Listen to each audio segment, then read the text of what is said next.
1절부터 보시겠습니다. 17장 1절.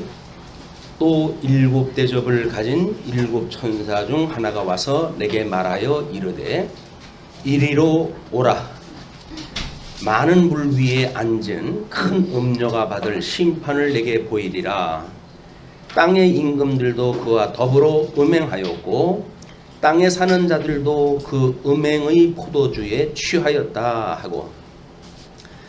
오늘은 음녀와 짐승의 사역에 대한 그런 그 내용입니다. 그래서 우리 지난 시간 14장까지 확인한 바에 의할 것 같으면 우리 일곱 나팔재앙이 소개가 됐어요. 일곱 나팔재앙이 소개가 되어져 가지고 결국은 우리 예수 그리스도와 그의 몸된 교회의 모든 성도들에 대한 구원의 역사가 끝이 나고 심판이 있게 되어집니다. 이 심판에 의해서 성도는 우리 알곡으로 우리 예수님이 직접 추수를 하셔서 이제 하나님의 우리 그 나라에 참여하게 하시고, 또는 우리 이 핍박받은 자들, 불신자들입니다.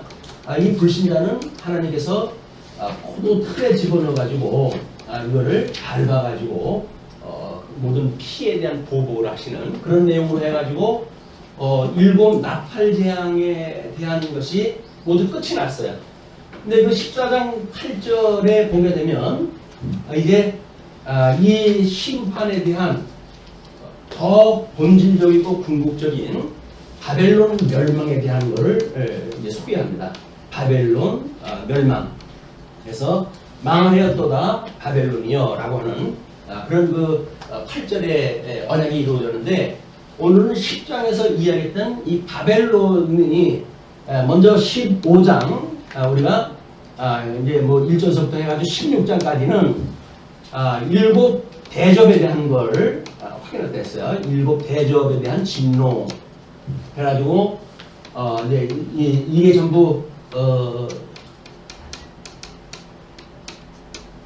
일곱 대접의 진노를 보여줬는데, 이 일곱 대접의 진노의 형식은 오늘 1절을 보니까 뭐라고 그랬냐면 일곱 대접을 가진 일곱 천사 중에 하나가 지금 이제 바벨론에 대한 걸 보여주겠다는 거예요. 음녀에 대한 걸 내가 알려주겠다 그런 거 이야기거든요. 그렇기 때문에 여기서 등장하는 이 음녀라든지 또는 음녀가 타고 있는 짐승이라든지 이거에 대한 모든 배경은 이 배경은 일곱 대접의 진노가 여기서 녹아져 있는 그런 그 이야기들이에요. 그래서 이 별도로 뭐 떨어져 있는 것이 아니라 음료와 짐승에 대한 것을 지금 그렇게 소개하고 있다. 그래서 우리 일단 일곱 천사가 물 위에 앉은 큰 음료가 받을 심판을 보이겠다 그렇게 이야기를 하거든요. 우리 지난 시간에 이 15장 16장을 공부를 하면서 이미 여기서 전부 심판에 대한 걸 선언을 갖다 했는데 15장서부터 18장까지 가게 되면 또 심판에 대한 것이 언급이 되어지고 그리고 모든 그 하나님의 섭리가 끝나고 보게 되면 19장 가가지고 또 심판에 대한 것 또 언급이 되어져요. 그러니까는 그 심판이 어떤 대상을 통해 가지고 소개했는가가 차별화되어지는 겁니다.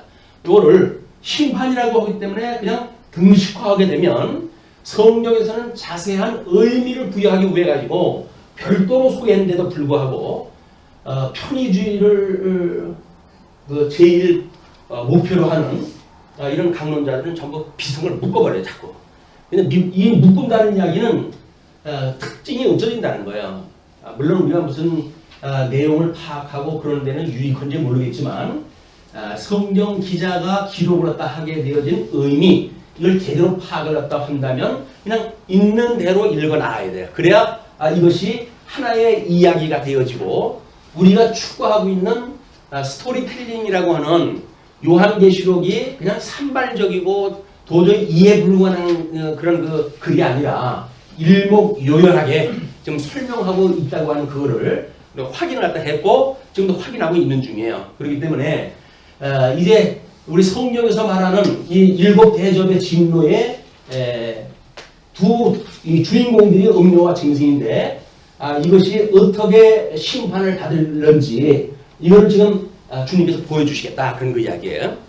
자, 그런데 물론 이 짐승은 그 아래 이제 우리 그 7대접을 가지는 물 위에 앉은 음녀가 있고, 그 다음에 땅의 임들도, 땅의 임금이라고 해요. 이게 땅의 임금. 예, 땅의 이 왕들이에요. 예, 통치자들. 이것이 음녀에 의해 가지고 같이 지금 여기서 그 표현해 올 것 같으면 음행의 포도주를 먹었다 이렇게 이야기를 합니다. 그래서 우리가 신학교에 와가지고 뭐 이 음주 뭐 이런 거 문제를 이야기할 적에도 단순히 술을 먹느냐 안 먹느냐 문제가 아니에요.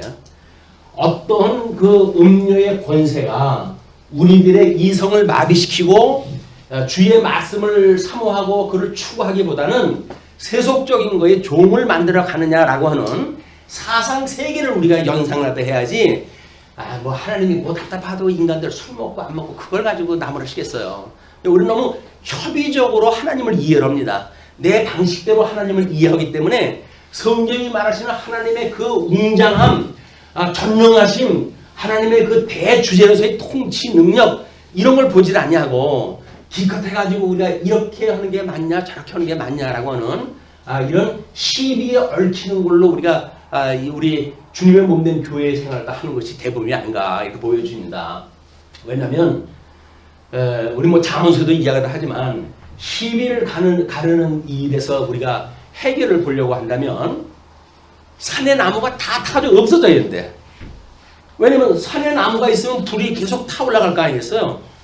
진노의 불에 의해 가지고 산에 나무가 타고 있는데 거기서 불이 꺼지려고 하면 나무가 다 타져 없어져야죠. 그런데 이 세상에 살아가기는 우리가 조건이 없어가지고 그런 일이 만들어질까요? 우리들의 행복을 방해하는 요소가 없기 때문에 행복할 수가 있을까요? 아닌 거예요. 하나님이 어떠한 분인가를 깨달아야, 그래야 우리가 거기에서 시비라고 하는 것로부터 자유로워지는 거예요. 나와 너와의 인간관계로부터 초월되어진 우리 하나님의 기뻐하시는 뜻이 뭔가, 그것에 우리가 매여져 있기 때문에 이런 사람은 이런 대로 저런 사람은 저런 사람대로 다 하나님께서 다르게 섭렵하신다는 거예요.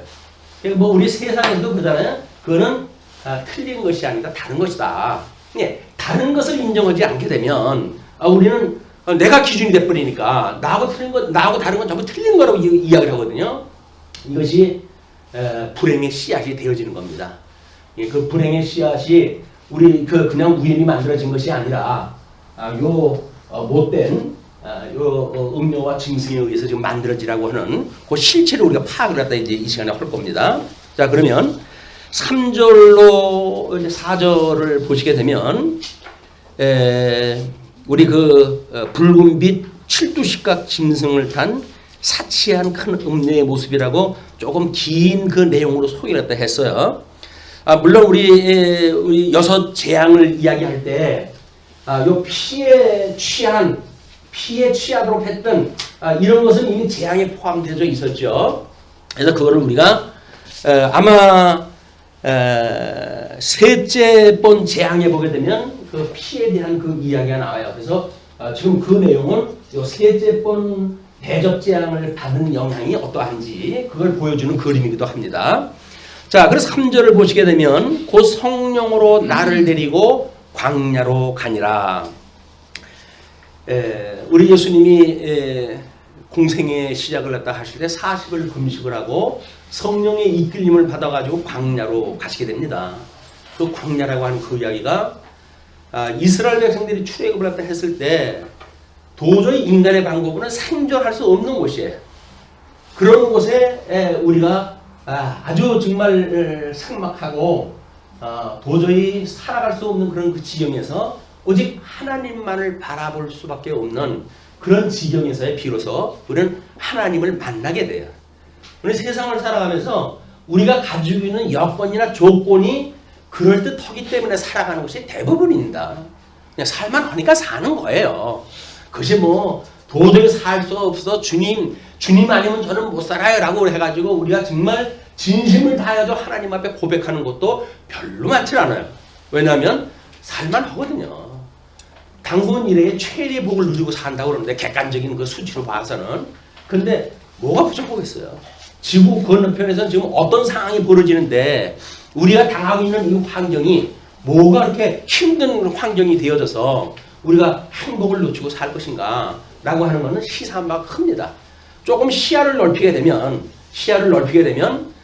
우리가 이 거주하고 있는 대한민국이 아니라 그 한층만 건너가게 되면 우리 아시아 지역도 마찬가지죠. 먼저는 종교의 문제를 가지고 이제 예를 갖다 들었습니다만은 먹거리가 없어가지고 또는 국내의 내란으로 인해 가지고 그 자기네 자국에서 살 수가 없기 때문에 무조건 다른 데로 떠나가지고 나 좀 당신네 나라에서 좀 먹여달라 라고 하는 사람들이 얼마나 많습니까?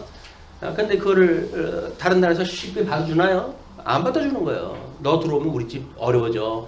너 빗장 걸고 그 사람들은 다 안 받아들이는 거거든요.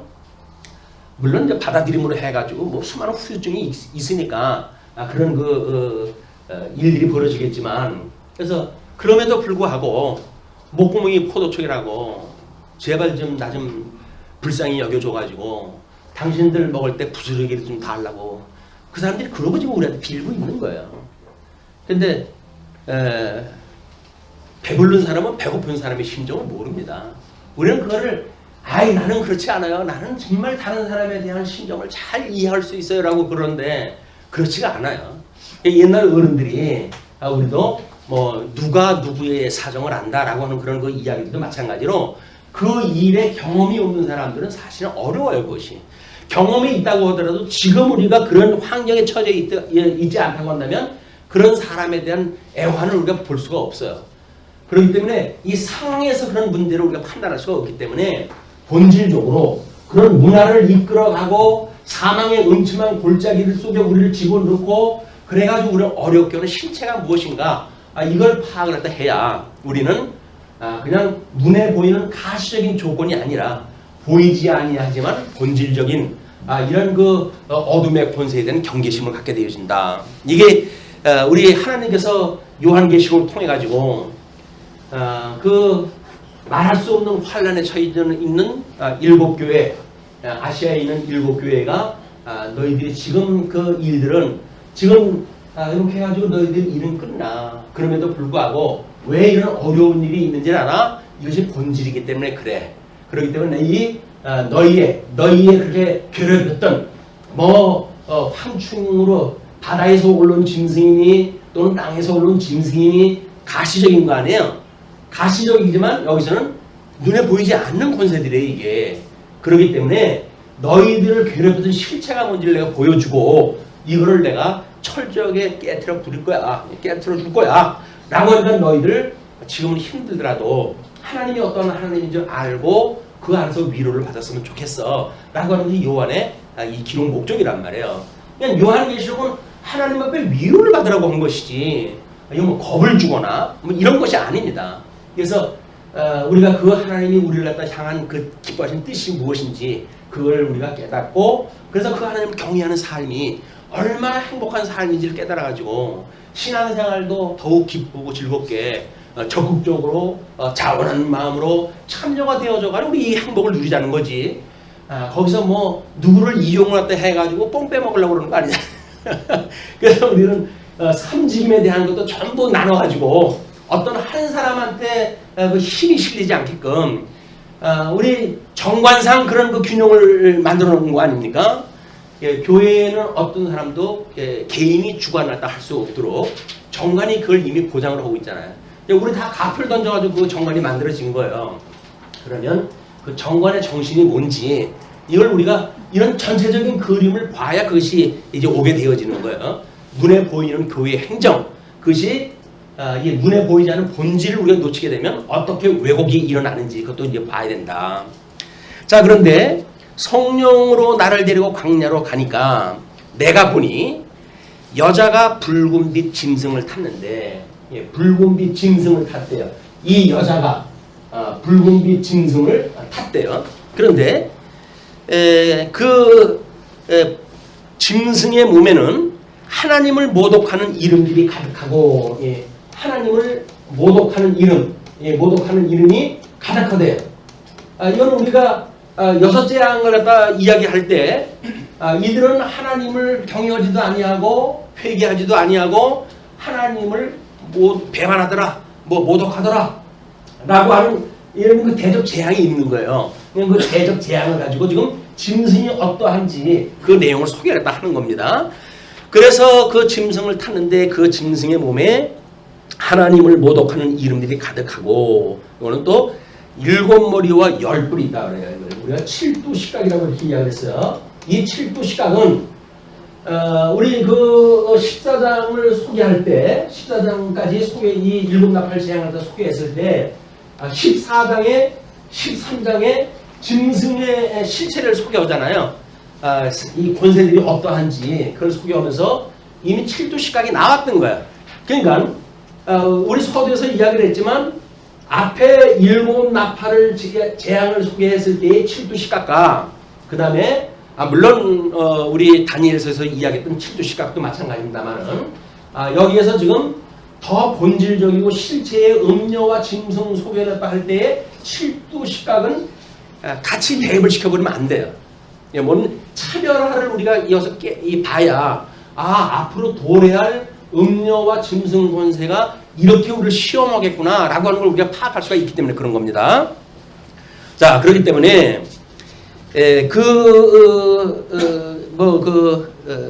여자가 이제 여기 7머리와 10뿔이 있으면 그 여자는, 짐승을 타고 있는 여자예요. 그 여자는 자줏빛과 붉은빛 옷을 입고 휘황찬란한 옷을 입는 거야.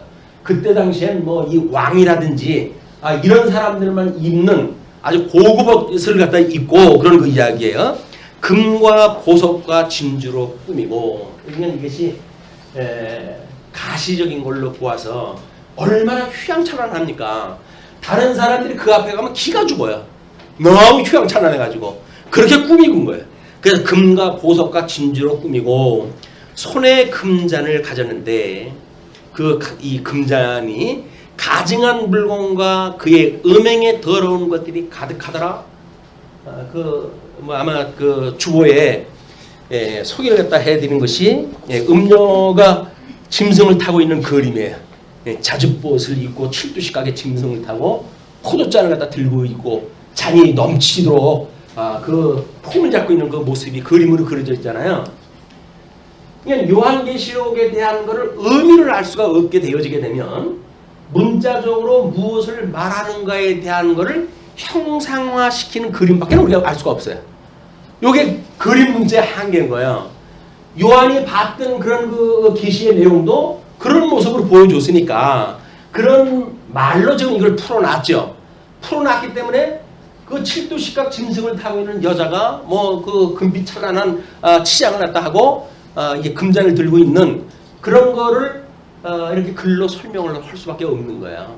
그러니까 문자주의에 빠지게 되어지게 되면 그 문자에 포용하고 있는 배면, 우리 안면이 지배를 철한다고 이렇게 이야기하잖아요. 정독을 주장하는 사람들의 이야기입니다. 다독의 부질없는 것 이런 걸 이야기하는 사람들이 정독을 주장하면서 하는 얘기인데, 글을 갖다 한 글자를 갖다 읽어도 그 뒤에 무슨 의미가 있느냐, 숨어져 있는 의미가 무엇이냐 라고 하는 걸 파악이 돼야지. 다독에서는 그럴 수가 없다 이렇게 이야기를 하는데, 또 다독을 하지 않으면 좋은 걸 나쁜 걸 갖다 어떻게 알겠어요. 그냥 어떤 거 하나만 고집을 하는 것도 말이 안 되는 겁니다. 그러나 이건 성령의 감동에 의해서 우리 이렇게 요한계시록에 나와 있는 거를 절수를 따라가서 읽어나가다 보게 되면 자연스럽게 그 의미, 문장 속에 숨겨져 있는 의미를 우리가 깨닫게 되어지는 거예요. 물론 여러분들이 이 계시록을 읽으면서 바로 떠오르진 않죠. 그러나 맨날 며칠 하나님 앞에 기도하고 그러면서 준비하고 그런 그 저의 입장에서 보았던 그런 문장 속에 숨어져 있는 의미가 무엇인가를 제가 소개를 해드리는 거예요, 이 시간에. 그걸 소개를 하다 하면 그 얘기가 그 얘기였구나 라고 하는 순간에 우리는 아멘 할 수밖에 없는 거예요. 왜? 동의가 되어지니까. 동의가 안 되어지게 되면 다른 사람은 다르게 말하던데 그렇게 꼭 읽어야 되나? 라고 이야기를 하면 공감대가 없어지고 마는 거야.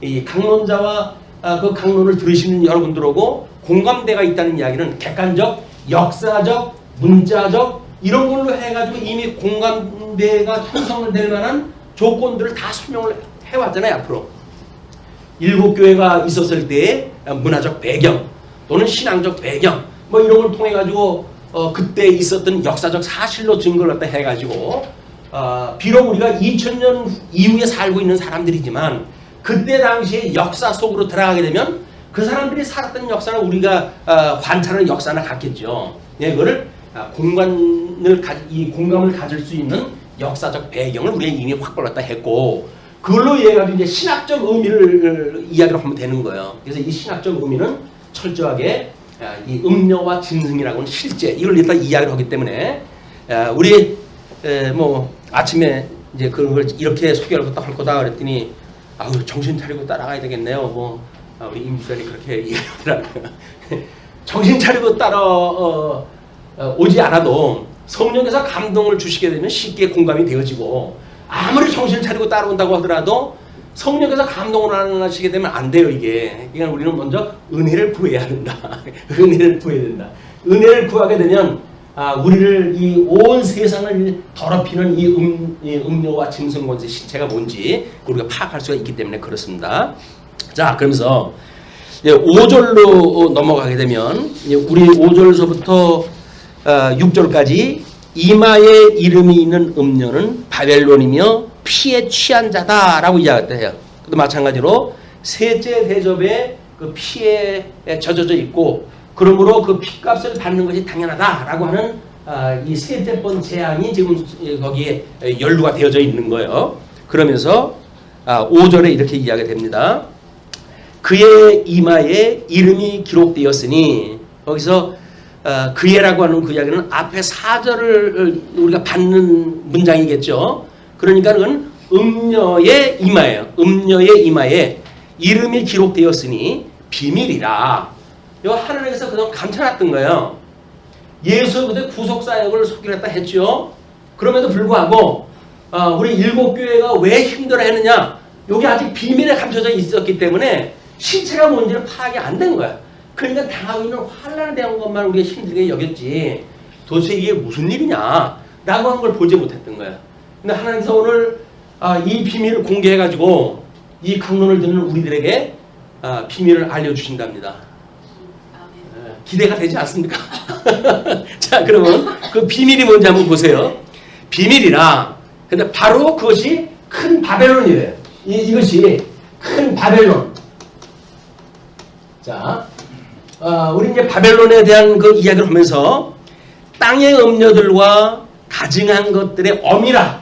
이것이 과거에 여기서 이야기했던 가시적으로 출두했던 여기도 음녀 권세와 짐승 권세가 있었잖아요. 7주시각으로 해가지고 소개가 됐잖아요. 그것들의 어미가 되어진다는 거예요. 이 어미가 되어진다는 이야기는 근본이라는 이야기예요. 근본. 원 뿌리가 어디냐라는 이야기예요. 우리 이런 세상사 고난이 있게 되어지는데 이 근본 뿌리가 무엇이냐가 파악이 안 되면 현상적인 것 때문에 우리가 이러고 저러고 이 분분할 수가 있잖아요. 그러나 원 뿌리인 근본을 알게 되어지게 되면 하나님도 우리한테 하나님에 대한 걸 계시하실 때 하나님이 생명의 근원이시요 또 우리 힘의 근원이시요 만사 만물의 근원인 걸 우리한테 알려주시잖아요. 이 근원을 알아야 이 뿌리를 갖다 알아야 거기에 나타나고 있는 나무도 거기에 이 가지를 치고 있는 격가지도 거기서 맺고 있는 열매도 그 실체를 우리가 제대로 볼 수가 있는 거예요. 이 뿌리를 모른다고 한다면 우리는 그냥 맺혀져 있는 열매만 보고 먹음직스러운데 이렇게 그냥 생각할 수밖에 없죠. 그러나 이 뿌리를 갖다 알게 되면 뿌리로부터 나오는 그 기둥이 과연 뭐고 거기서 가지를 치는 그 가지의 내용은 뭐고 거기서 맺게 되어지는 열매는 뭐냐. 물론 예수님이 그거를 뭐 간단한 예를 설명을 했죠. 나는 포도나무요. 나는 포도나무요. 너희는 가지다. 이렇게 이야기를 해가지고 나로 말미암지 않으면 너희들이 열매를 맺을 수 없다라고는 강제를 갖다 설명을 하셨어요. 그러니까 우리가 이런 원뿌리라고 하는 그 이야기는 근원에 대한 문제이기 때문에 이 근원을 파악하는 것이 너무나 중요한 거예요. 이것만 파악되어지게 되면 나타나는 현상 이거는 쉽게 우리가 이해할 수가 있게 되어지기 때문에 그렇습니다. 우리 몇 메타 성경 신학의 그 우리 성경에 대한 그림을 그리게 되면 원뿌리가 신구약 성경으로 되어져 있고, 그다음에 성경 신학이라고 하는 큰 기둥이 있고, 거기로부터 뭐 주경 신학, 역사 신학, 교회 신학, 실천 신학이라고 하는 가지가 있고, 그거로부터 열매가 맺는 것이 있잖아요. 근데 그거를 벗어나 가지고 세상 사람들이 보는 세계가 있어요. 그것이 뭐냐면 윤리학이라든가 무슨 뭐 여기서 나오고 있는 동양학에 대한 것도 마찬가지겠지만 그런 그 일들이라든가 또는 모든 사회과학이나 자연과학이나 인문과학이라든지 과학세계라든지 모든 원리가 이 근본 뿌리가 있는 이거에 언저리에 있는 것들에 언저리에. 그래서 우리가 이 근본 뿌리로부터 만들어진 것을 특별계시라고 이야기를 하고, 하나님께서 성경을 통해서 보여주신 특별계시라고 이야기를 하고, 그 언저리에 있는 것을 일반계시라 이렇게 구분을 하는 거예요. 일반계시다. 그러니까 특별계시를 우리가 확인할 때는 특별계시의 입장에서 이 성경을 봐야지 일반계시를 여기다가 섞어 넣어버리게 되면 안 되는 거예요. 그래서 강대상에서 인문주의를 표방하고 인문학, 뭐 요즘 사람들의 감성을 그냥 뜨겁게 만드는 그런 그 재주들이 얼마나 많습니까? 그런 걸 가지고 이 강대상에서 장난을 갖다 하면 안 되는 거예요. 인문학을 가지고 안 되는 거예요. 근데 인문학만큼 이 일반 계시 속에서 살아가고 있는 같은 사람으로서 우리한테 감동을 주고 이런 일들이 얼마나 많습니까? 이거에 우리가 빠지게 되면 성경이 성경으로 보이질 않고 세상이 우리한테 이 큰 음료와 짐승이 미혹하는 이 세계에 우리가 빠지고 만다. 이걸 경계해야 될 이유입니다.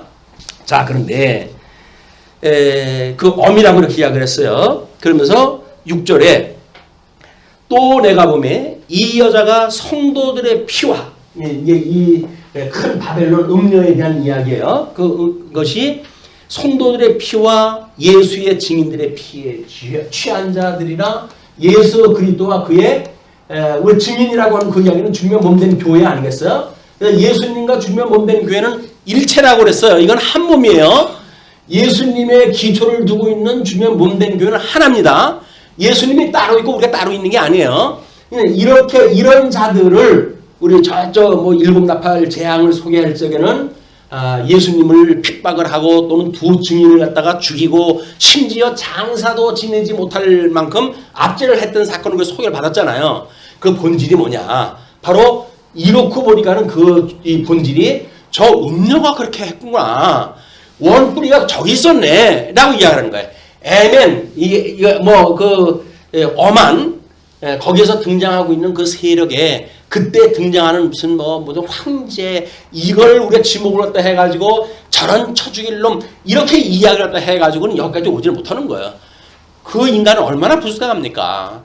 인생 태어나가지고 세상의 모든 영화를 다 누린 줄 알았는데 하나님께서 택한 백성들을 교육시키는 몽둥이를 써가지고 끝내 지옥불로 들어가야 되는 이런 피조물로 되어졌다는 것이 얼마나 불쌍한 존재예요. 그렇기 때문에 우리가 원수까지도 사랑하라는 이야기가 우리는 차마 그런 우리를 대적하는 자들 이런 자들에 대하여 우리가 이 원뿌리를 갖다 안다고 한다면 너도 나와 같이 어떤 이런 하나님의 은혜의 장중 안에 붙들렸으면 좋을 뻔했는데 너는 차마 거기에 붙들리진 않고 이 사망에 이 붙들린 바가 돼가지고 그런 못된 짓을 하고 살게 되어졌구나. 이걸 깨닫게 되어지는 거야. 그래서 우리가 대적자를 위해서도 우리 치정자를 위해서 기도하는 이야기가 그 사람들을 사랑하고 예뻐가지고 기도하는 이야기가 아니라 하나님께서 어차피 이 일반 계시적으로 주변 몸된 교회를 공격하고 훈련을 시키기 위한 몽둥이를 사용하는 자들이니까 이제 너무나 힘들어가지고 몽둥이질이 너무 힘들어가지고 그러니까 시험에 들까 염려 되어지니 시험에 들지 않도록 그들을 위해서 기도하라 그 이야기예요. 위에 권세 잡은 자들에게 기도해라 그런 그 이야기입니다. 그 사람들이 있어서 대한민국이 지금도 이렇게 우리가 잘 먹고 잘 사는 거 아니겠어요? 아무리 국회의원들이 뭐 잘났니 못났니 하더라도 다 그 사람들이 구성되어져 있어가 지 역할 다 해가고 그냥 대한민국이 존재하고 있는 거예요 지금. 뭐 예쁜 사람도 있고 마음에 안 드는 사람도 있고 그러겠지만 그게 합의돼가지고 현재까지 이끌어오는 거 아니에요 대한민국을? 그러니까 우리는 누구도 하나 미워할 이유가 없는 거야. 다 우리를 위해서 일하는 우리들의 일꾼들이에요. 주님의 일꾼이요. 우리는 주님하고 일체가 되었을 때 우리들의 일꾼이다. 뭐 우리들의 일꾼이 말 안 듣는다고 그러면 어떡하냐 뭐 이렇게 이야기를 하지만 우리 온 백성이 주인이라면요. 민주주의에서는 백성이 주인이라고 그러니까 주인 말 안 들으면 나중에 쫓아내면 되죠. 뭘로? 투표로요. 그게. 그걸로 해가지고 우리가 우리를 주권자라 삼는 일이 우리 손으로부터 말미암는다고 하는 그것을 깨닫는 일이야말로 세상을 바꾸어 나갈 수 있는 지혜가 거기 있는 겁니다. 자, 그런데 거기에 그 피에 취한 자인데 내가 그 여자를 보고 놀랍게 여기고 크게 놀랍게 여기니 그거를 헉 아마 그랬던가 봐요. 헉 그거 보고 놀랐다 그러니까 그냥 천사가 이르되 왜 놀랍게 여기느냐 내가 여자와 그가 탄 7머리와 10뿔 가진 짐승의 비밀을 내게 이르리라. 이 비밀을 바벨론이라고는 선언이 되어졌는데 그 모습을 갖다 보여주니까는 너무 놀라운 거예요. 뭐 저런 참혹한 모습이 있나. 음녀가 이 칠두 식각을 타고 있는 그런 그 모습, 막 그런 그 그림을 갖다 보니까는 너무 놀라우니까 요한이 깜짝 놀랐어요. 그걸 그랬더니 왜 놀라나? 뭐 주님께서 뭘 보고 놀라나? 그런 그 이야기예요. 근데 그 비밀을 알려주겠다 이렇게 이야기하십니다. 그러면서 내가 본 짐승은 이 짐승에 대한 소개입니다. 전에 있었다가 지금은 없으나 장차 무종행으로부터 올라와 멸망으로 들어갈 자니. 자, 여기서 우리는 우리 그 일곱 나팔제를 했을 때 무종행으로부터 나온 것을 헤롯 제국으로 우리가 소개를 했어요. 헤롯 왕국으로. 그러니까 무종행 속에는 뿌리도 있고 거기서 나타나는 현상들 다 그 속에 있는 거예요. 그것이 하나님께서 궁극적으로 해가지고 불타는 지옥에다 집어넣는 겁니다. 그러나 지금은 택한 백성들을 훈련시키기 위해 가지고 하나님께서 빼가지고 쓰셨다가 또 필요 없으면 거기다 집어넣으셨다고 하는 일을 하나님께서 하시는 거예요. 하나님께서 무적행 열쇠를 마음대로 열게도 하시고 닫게도 하셔가지고 필요할 때는 끄집어내가지고 그걸 쓰시는 거거든요. 그런데 지금 여기에 그 현상이 내 본 짐승, 내가 본 그 짐승, 네가 보고 놀랐던 그 짐승, 이것이 전에는 있었는데 지금은 없다는 거예요. 여지 7조 시각을 이야기할 때는 뭐라 했어요? 우리 뭐 이제 여기 앞에 이제 소개가 되어있지만 5은 망하였고 하나는 지금 있고 그다음에 하나는 아직 오지 않았다 이렇게 소개를 한 내용을 가지고 우리가 우리 마카비 왕조와 하스몬 왕조와 그다음에 거기에 있는 뭐 로마 제국이라든지 이런 걸 갖다 연결을 갖다 이야기를 했는데 이 짐승은 지금 없대요. 그럼 뭐가 차별화가 되겠죠? 자, 그럼 지금 있는 게 뭘까? 이 원뿔인데 왜 이 지금은 없을까? 그 이야기예요. 근데 무적행 전에 있었다가 지금은 없으나 장차 무적행으로부터 올라와 멸망으로 다시 들어간대요. 그러니까 얘는 지금 무적행에 있어요. 하나님께서 이제 이 음료를 뿌리채 보여주는 역사를 보여줄 때가 있는데 그때는 끄집어내가지고 역사를 하실 거야.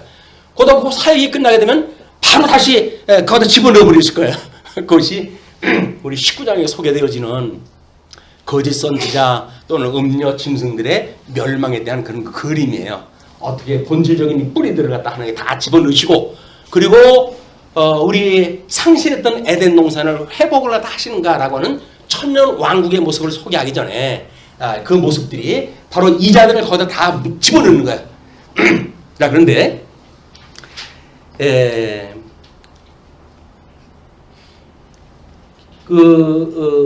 땅에 사는 자들로서 창세 이후로 그 이름이 생명책에 기록되지 못한 자들이 이전에 있었다가 지금은 없으나 장차 나올 그 짐승을 보고 놀랍게 여긴대요. 뭐 요한이 보고 뭐 놀랐던 짐승이니까 이것이 나타났을 때 그때 땅에 사는 모든 사람들 그런 사람들이 이걸 보고 크게 놀란대요. 자, 근데 아직도 이제 우리가 확인되지 않은 것이 있죠.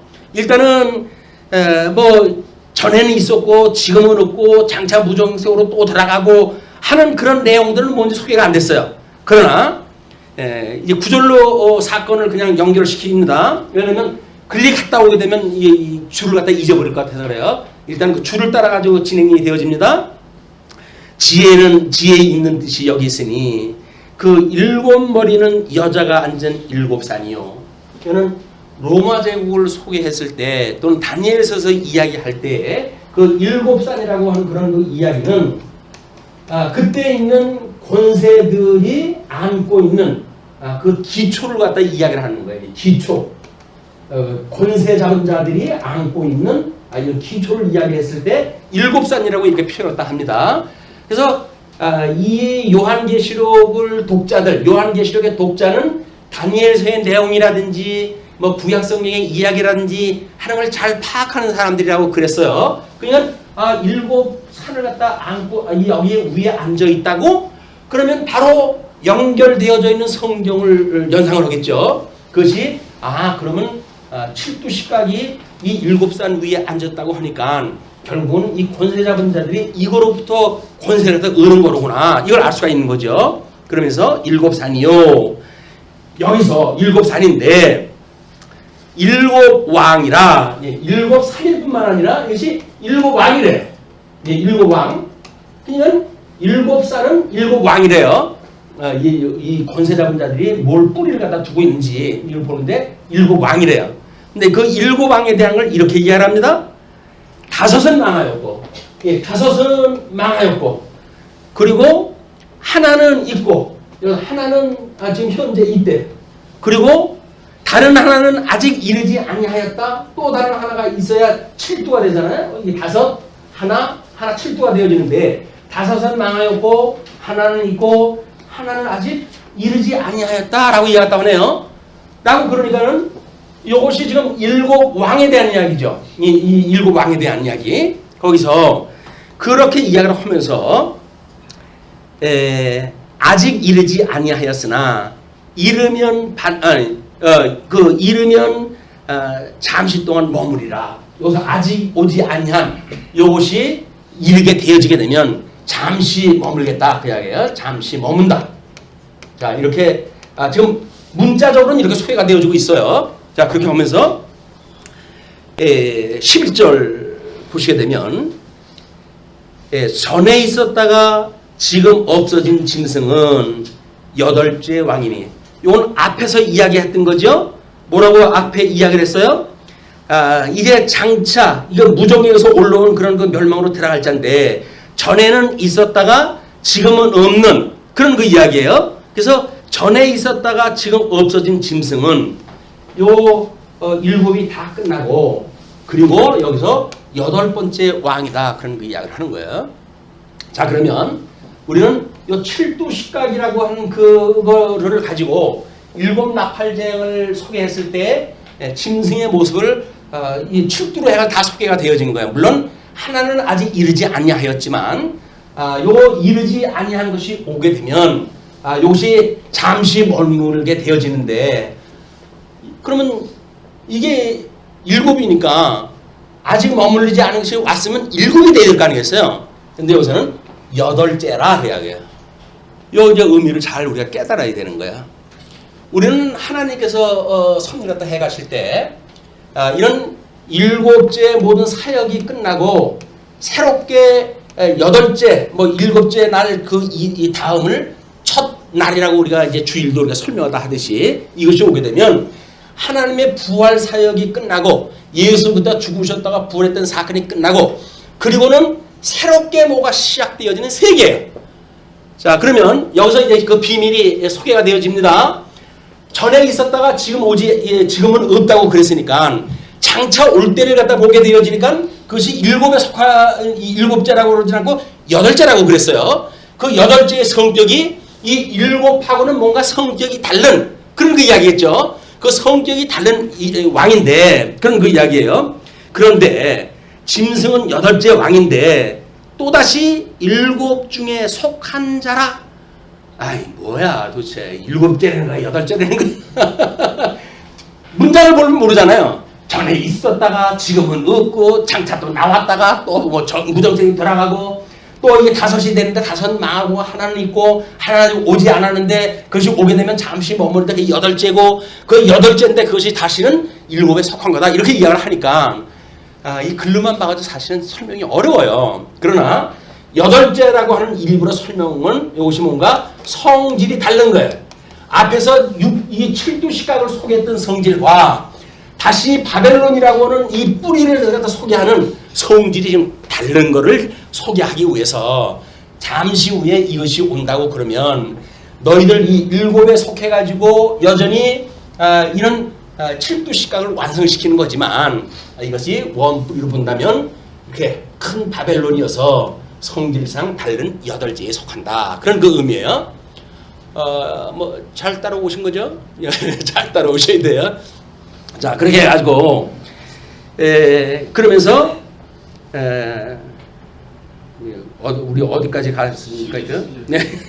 11절에 전에 있다가 지금 없어진 짐승은 8째고 7 중에 속한 자이기 때문에 그가 멸망으로 들어가리라. 멸망으로 들어가는 것은 큰 바벨론이 전에는 있었는데 지금은 없고, 그러나 무적행 속에서 나와가지고 다시 들어갈 자라고 이야기를 했으니까 거기 멸망할 자나 7째 왕이 7째가 돼가지고 다시 여기 잠시 있다가 이 사역이 끝나게 되면 다시 들어간다라고 하는, 멸망으로 들어가는 것하고 일치가 되어지는 거예요. 그러니까는 큰 바벨론의 멸망이나 칠도 시각의 멸망이나 같은데, 아직 오지 아니한 이 세력은 지금 택한 백성들을 위한 7 나팔 재앙이 다 끝났잖아요.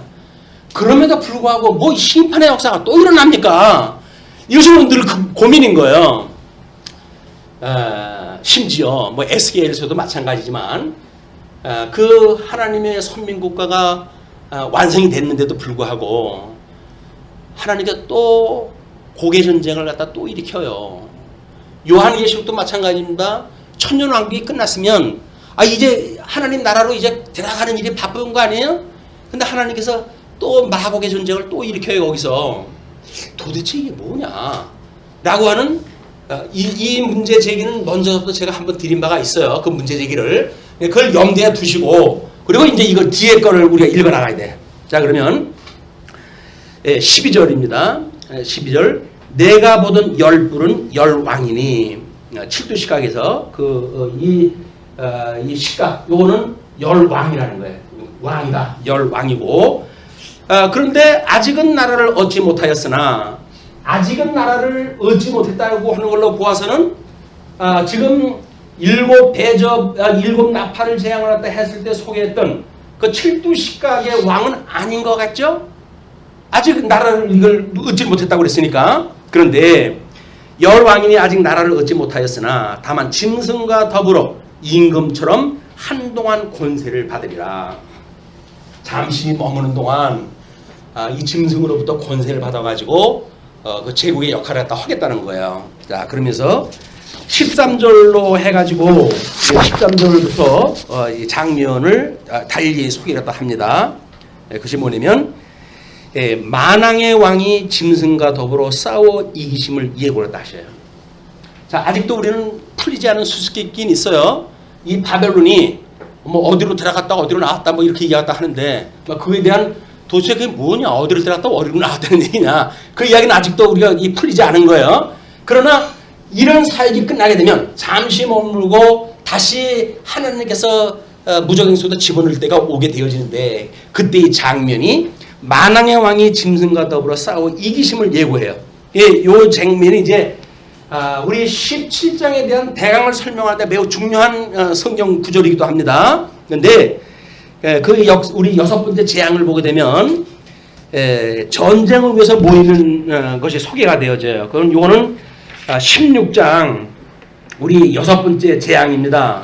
그래서 16장 12절로부터 16절까지 성경책 우리 17장 바로 왼편에 있는 거니까 찾아보기도 좋아요. 그걸 읽어보시면, 또 6째 천사가 그 대접을 큰 강 유브라데의 솟음에 강물이 말라서 동방에서 오는 왕들의 길이 예비되었더라 라고 하는 걸 소개를 했을 때 제가 이거를 이스라엘의 국경, 이스라엘의 이 국경 중심에 유브라데스라고 하는 강을 연상을 하지 마시고, 이 강은 지금 이스라엘의 국경을 뛰어넘는 원뿌리에 대한 이야기니까 이 국경을 뛰어넘는 이야기가 어디서부터 진행이 되어질까를 우리가 생각을 해야 되는 거예요. 그래서 바로 뭐냐면 우리가 이 노아의 그 심판을 통해 가지고 잠시 언뜻 맛보기로 가지고 보여드렸어요. 그거를 우리 주보에다가 소개를 해드렸는데, 주보에 대한 그 사각 박스 안에 있는 걸 보시게 되면 하나님의 물심판이 창세기 6장 13절로 8장 12절까지 소개된다고 그랬어요. 그 다음에 하나님의 보호하는 장면이 8장 13절로부터 9장 29절까지 소개가 되어지는데, 창세기의 내용입니다.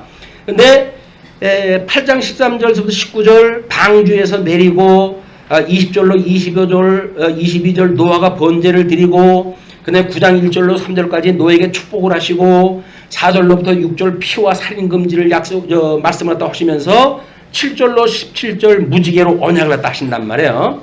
그런데 그 뒤에 18절로 29절 보게 되면 노아의 실수와 아들들의 언약이 소개가 되어져요.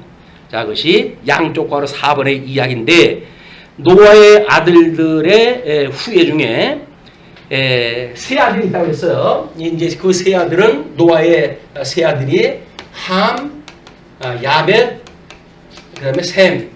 이 세 아들인데, 하나님께 약속하시기를 너는 형제들의 종이 되어야 되겠고, 너는 창대케 될 것이고, 또 이 셈에게 창대케 되어진 이 야벳이 너에게 속하게 되어진다. 장막에 거하게 되어진다. 이렇게 약속을 갖다 했어요. 이게 노아의 세 아들에게 했던 약속이거든요.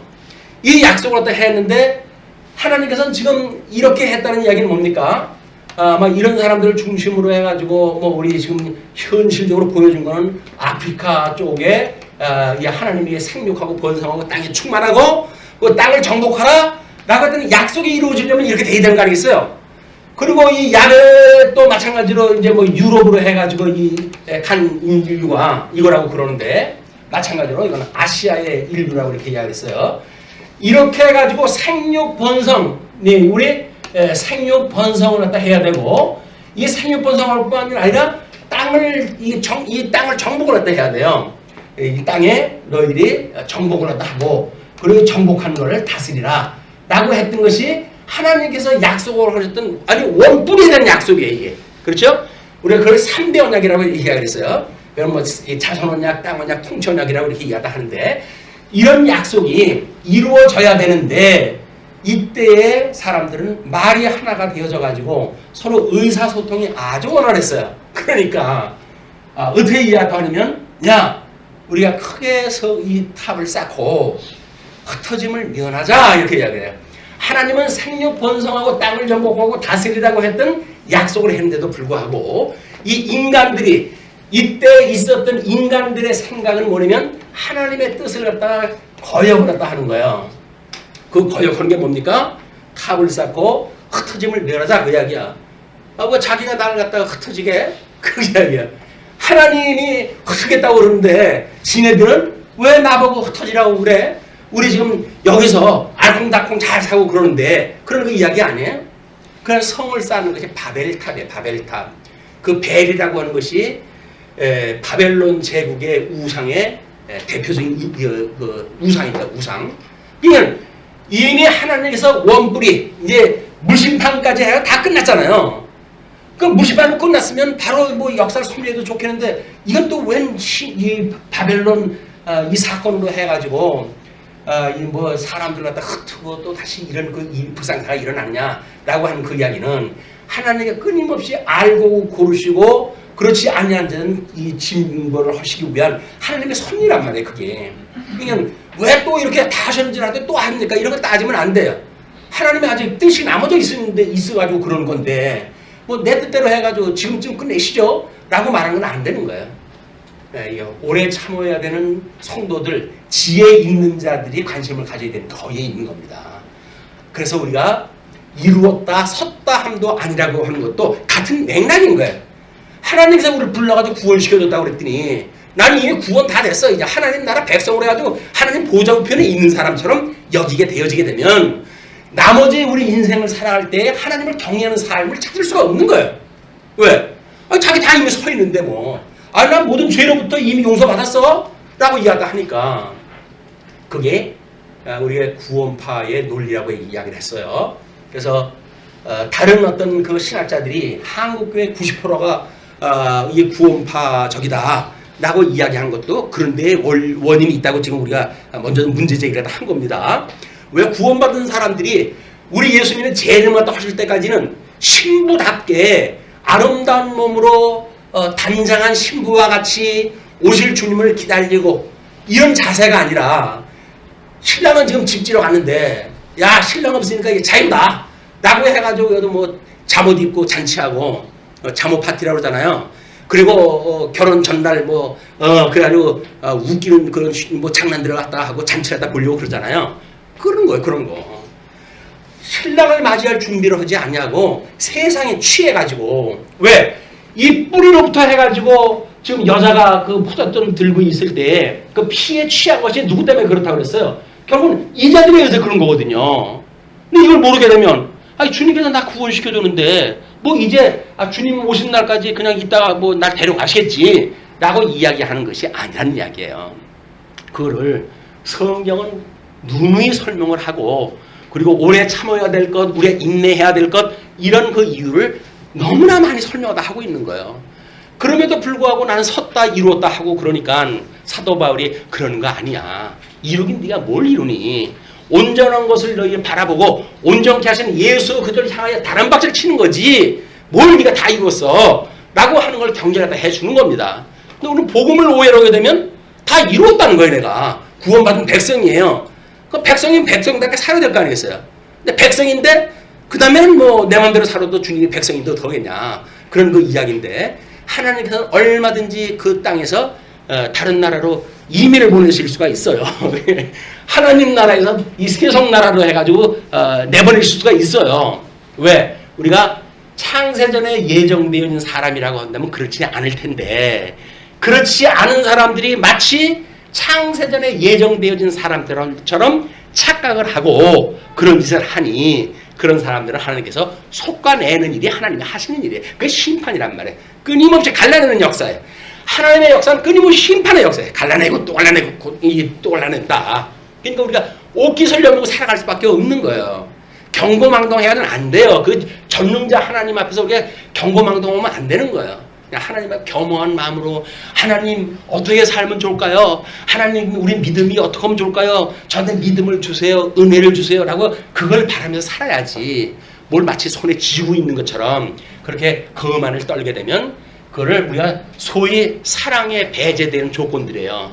자기를 자랑하고 뭐 거기에 무슨 뭐 무자비하고 무정하고 이런 그 일들이 다 그런 데서 나오는 거예요. 그런데 그렇지 않다고 한다면 우리는 철저하게 예수 그리스도의 심정이 되어져서 함께 아파하고 함께 기뻐하는 진리와 함께 기뻐하는 성도의 삶을 살게 되어진다. 이제 그런 그 이야기라는 겁니다. 조금 속도를 좀 내야 될 것 같은데요. 자 그렇게 해가지고 지금 이제 12절 내가 보던 열부는 열왕이니 아직 나라를 얻지 못하였으나 다만 짐승과 더불어 임금처럼 한동안 권세를 받으리라. 그들이 한 뜻을 가지고 자기의 능력과 권세를 짐승에게 주더라. 자 그러면서 그들이 어린 양과 더불어 싸우려니와 어린 양과 싸운다는 이야기는 뭡니까? 지금 이것이 뿌리가 되어졌으니까 하나님께서 쪼무레기 들어오고 이렇게 싸우는 게 아니라 원 뿌리를 갖다 이걸 이제 깨트려 버릴 거거든요. 이거는 예수님 십자가의 사건으로 해가지고 철장 권세로 그의 머리를 상하게 했으니까 이 머리를 상하게 했다는 이야기는 뭐예요? 뿌리로부터 이미 하나님이 힘을 못 쓰게 하신 거예요. 제압을 하신 거예요. 그럼에도 불구하고 이 등장이 되어질 때 모습을 보니까 우리 여기서 이렇게 되어지는 것이 하나님의 뜻을 거역하는 것으로부터 해가지고 새로운 시대가 세대가 시작이 되었다고 그러는데 주보의 그 그림을 마저 보시게 되면 노아의 아들들의 후예 중에 지금 함의 후예 그것이 6절부터 20절까지 소개가 되잖아요. 거기에 니므롯의 나라는 신할 땅에 바벨에서 이 바벨이 바벨로니아에 대한 그런 그 어원을 갖다 거기 갖고 있는 겁니다. 거기로부터 시작되어진 거예요. 그리고 그로부터 아수르가 만들어져요. 그 아수르에 의해 가지고 만들었던 그 제국 이외에 이제 BC 600여 년 때에 바벨론이 등장을 하잖아요. 그리고 남쪽 유다의 유수의 사건을 갖다 이제 담당을 갖다 하는 자들이 바벨론 제국이란 말이에요. 그 바벨론 제국이 신바벨론 얘기, 신바벨론. 그러면 구바벨론이라고 하는 게 뭐냐? 이 구바벨론 세대는 주전 BC 4000년서부터 이 4000년서부터 이미 이 노아의 홍수 있을 때로부터 이미 시작을 했다 했던 바벨론 제국의 뿌리인 거예요, 거기가. 근데 이미 이거는 이 구바벨론 시대는 이미 1600년 정도 BC 1600여 년 전에 소멸되고 얹어져 버렸어요. 그냥 세상 사람들은 이 구바벨론에 대한 실체를 머릿속에 다 지워진 거예요. 기억에도 없어요. 그런데 바벨론을 갖다 이야기를 할 때 전에는 있었는데 지금은 없어요. 아직 바벨론이 오질 않았으니까. 지금은 없고 장차 왔다가 잠시 머물다가 다시 무조건 속에 들어간다고 이야기를 한단 말이에요. 그러니까 이 구바벨론의 뿌리를 두고 있는 바벨론 세력이 등장을 하겠다는 이야기입니다. 여기서 무슨 얘기인지 아시겠죠? 바벨론 세력이 한 것이 이미 실체적으로 우리가 일곱 나팔 대접을 이야기했을 적에는 하늘을 여신이 성전에 하나님의 법궤가 보이고 하는 거로부터 실제적인 예수 그리스도의 고난사를 갖다 우리가 확인하다 해갔잖아요. 그리고 우리 이 짐승 권세에 대한 이야기 했을 적에는 에덴 동산에서 행위 언약과 은혜 언약을 통해 가지고 어떻게 하나님께서 그들을 섭리하시는가에 대한 걸 우리가 확인하다 했어요. 그리고 오늘은 다시 이제 노아의 홍수 이후에 하나님이 하셨던 그 언약을 배반했다 하고 인간 위주로 뭔가를 시도하는 이것이 이미 저 근본적인 이 바벨론의 뿌리가 됐다. 이거로부터 하나님의 불순종이 시작되어진 거예요. 물론 아람도 선악을 아는 일에 하나님과 같이 되려고 해가지고 선악을 따먹었잖아요. 따먹으면 죽는다고 하는데도 불구하고 그것이 하나님과 같이 되려고 하는 피조물들의 음모예요. 끊임없이. 그러니까 하나님 자리에 올라가는 게 아니다. 그 이야기를 뭐 때로는 통치 영역에서는 주관하는 자세를 취하는 게 아닙니다. 뭐 연보의 자세는 우리가 모든 걸 주께서 나온 거로 인정을 하는 겁니다. 사회적인 원리로 해가지고는 내 생명이 주께부터 있는 겁니다. 라고 하는 그런 그 이야기 다 그 이야기예요. 하나님께서 모든 걸 주관하다 하시는데 우리는 은혜를 붙들어 주셔가지고 지금 이 사망 권세로부터 우리를 노연하게 해서 생명의 근원 되신 예수님하고 한 몸을 이루게 하셨다라는 은혜 가운데 살아가기 성도들의 삶이란 말이에요. 그런 7교회 성도들한테 내가 이제 너희들을 구박했던 이 원수들 있지? 내가 싹 밟아 죽일 거야. 우리 그걸 뭐라고 했어요? 동형보복법이라고 했어요. 7 나팔 재앙에 있었던 모습 보고 똑같이 하나님 진멸하신다고 그랬어요. 진멸하는 모습이 지금 소개가 되어지는 거예요. 이렇게. 자, 그러면서 어린 양과 더불어 싸우려니와 어린 양은 만주의 주시요 만왕의 왕이심으로 그들을 이기실 터이요 또 그와 함께 있는 자들 곧 부르심을 받고 택하심을 받은 진실한 자들도 이기리로다. 그 예수님을 따르는 진실한 자 이런 자들도 그걸 이긴다 그 이야기예요. 그럼 뭐예요? 지금 예수님을 믿고 살아가는 성도들의 삶은 어떤다고요? 통치 능력이 상실됐다고요? 아직도 상실되지 않은 거라고요? 회복되어졌다는 거예요. 통치 능력이 상실되어져서 우리들한테 다시 회복이 되어져서 증인의 역할을 갖다 해가지고 이 아담에게 했던 언약 또는 사도행전에서 성령이 오셨을 때의 그 약속 이것이 다 성취되어진단 말이에요. 증인들이 뭘 한다고요? 죽음을 불사하고 복음을 증거해요. 그 어둠의 세력들한테 예수 그때 빛을 갖다 증거해요. 그 이야기는 뭡니까? 이것이 회복되어졌기 때문에 그걸 자기가 통치한다는 거예요. 사망의 권세에 기죽지 않고 사망 권세에 맞서가지고 예수는 그리스도야! 네가 뭐라고 까불어! 이래서 어둠의 권세를 갖다 통치를 갖다 할 이런 성도로서 회복이 되어졌기 때문에 거기서 세상 권세에 휘둘리지 말고 거기에서 그 종로로 서지 말고 너희들은 나중에 이게 회복이 되어지면 분봉왕이 된다 그러잖아요. 예수님과 더불어 천년국이 되면 우리 분봉왕으로 살아갈 사람들인데 여기서 그걸 회복되어지는 거 훈련되어야 되지 않습니까 이게.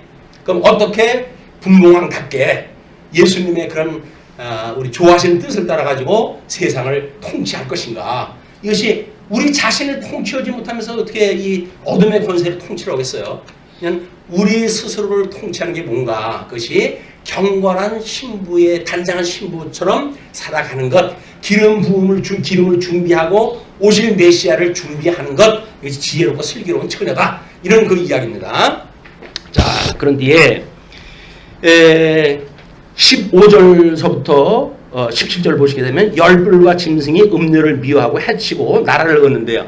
자, 그 천사가 내게 말하되 내가 본 바 음녀가 앉아 있는 문은 백성과 무리와 열국과 방언이라. 이건 결국 그 무리라고 하는 그거는 기초되어지는 모든 것들은 모든 자기의 영향력 아래 있어가지고 자기 마음대로 할 수 있는 그곳이라고 이야기를 하는 거예요. 그러면서 내가 본 바 이 열불과 짐승은 음녀를 미워하여 망하게 하고 벌거벗게 하고 그의 살을 먹고 불로 아주 살으리라. 그러니까 지금 처음에는 음녀가 짐승을 타고 있잖아요. 근데 세기 말적으로 가게 되면 음녀가 짐승을 미워한대. 그럼 우리 현실 역사 속에서는 로만 캐톨릭의 당시 중세기의 중세 역사를 보게 되면 음녀 권세의 창궐, 그리고 짐승 권세의 전성기 또는 소멸기 이런 걸 통해 가지고 역사를 소개를 하거든요. 왜냐면 왕권을 잡은 자들이 우리 음료로 이야기하는 진리를 소개하지 아니하는 이런 그때 당시에 로마 교회의 교황들이에요. 그 교황들을 자기가 명령권을 가지고 행사라도 한다든지 이렇게 해가지고 짐승이 음료 권세 위에 상징으로 썼다 해요. 그러나 결국은 음료가 짐승을 갖다가 무너뜨리고 그리고 음료 권세만 남긴 되어져 있는 거예요. 그 원리처럼 하나님께서 예수님도 그런 그 예를 드렸습니다. 이제 예수님이 표적을 보이면서 귀신을 내쫓으니까 다른 사람들이 있잖아요. 유대인들이 저 귀신의 힘을 빌리지 않고 어떻게 저럴 수가 있냐. 저 귀신이다. 같은 영이니까 그렇지. 라고 이야기할 때 주님께서 뭐라 그랬어요? 귀신이 귀신을 쫓아내면 어떻게 그들의 나라가 설 것이냐? 라고 이야기를 하잖아요. 그렇게 해가지고 이 무너지는 일이 내부 이 분쟁으로부터 시작되어지는 거예요. 음료 권세와 짐승의 분쟁으로부터 해가지고 이 그리스도의 나라들이 찢어지기 시작을 한다. 그것이 이제 어떻게 표현한다 하냐면 16절에 내가 본 바 이 열불과 짐승은 음료를 미워하고 망하게 하고 벌거벗게 하고 그의 살을 먹고 불로 아주 살으리라. 결국은 진멸을 시켜야 지 혼자 왕노릇 할 수가 있으니까 그렇게 하는 겁니다. 그러면서 17절에 이는 하나님이 자기 뜻대로 할 마음을 그들에게 주사. 하나님이 주시지 않은 권세가 없어요. 그렇게 주사 한 뜻을 이루게 하시고 그들의 나라를 그 짐승에게 주게 하시되 하나님의 말씀이 응하기까지 하심이라. 하나님이 그 계획은 때가 있어요. 그 때까지는 그렇게 한다 그 이야기입니다. 끝으로 18절 보시게 되면 큰 음녀는 땅의 임금들을 다스리는 큰 성이라고 이야기를 하죠. 또 내가 본 그 여자는 땅의 왕들을 다스리는 큰 성이라 하더라. 결국은 이 바벨론이 큰 성인 거예요. 그것이 우리 이 다섯이 망했을 때 바벨론의 제국이 얼마나 장황했는지 그런 그 모습은 우리 그 멸망 단계에 가는 18장에 가지고 자세히 소개해 드리기로 하고 오늘 그 사역은 여기서 마치기로 하겠습니다. 네, 기도하시죠.